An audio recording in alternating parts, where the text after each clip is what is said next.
تو فکر تو کنار ما نشست برنده ای کنار راه. منم که دیدم چشاتو باز فهمیدم شدیم ستاره ها. کنار من تو فکر شب تا صبح بیداریم ما با فکر هم. الان نه تو موندی و نه من، ولی شرمنده نیستیم و شبیه هم. دستمو بگیر بزن ای بام حرف زور، تونستم تو قلب جاشم. هنوزم میدونم تو فکر منی، ولی شرمنده یادم رفت نیستی بازم. شبا رو به یادت بیدارم تا صبح، تو فکر اینم بعدش چیه با تو.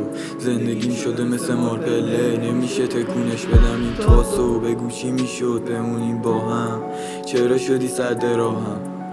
وقتی گذاشتی رفتی لعنتی نمیشه از جام پاشم. قلمم غمگین تر شدم من، اون میره جلو میادش با قلبم. همش بهم میگه آراد داداشم چرا فرارین همه من. جوابی ندارم بدم به ملت، چون جواب سوالاشون تو بودی. دوست دارم جلوت ای لبخند بزنم، یادم نمیادش چجوری. یادمه گفتی که کنارمی، نشستیم جلو هم یه ساعتی.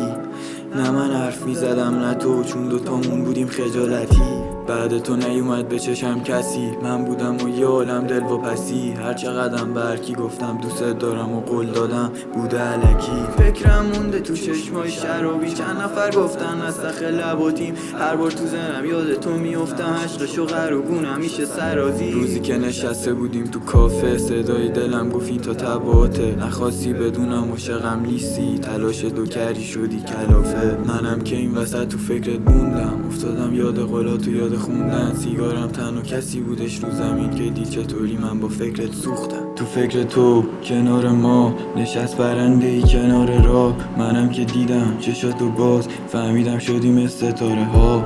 کنار من تو فکر شب تا صبح بیداریم ما با فکر هم. الان نه تو موندی و نه من، ولی شرمنده نیستیم و شبیه هم.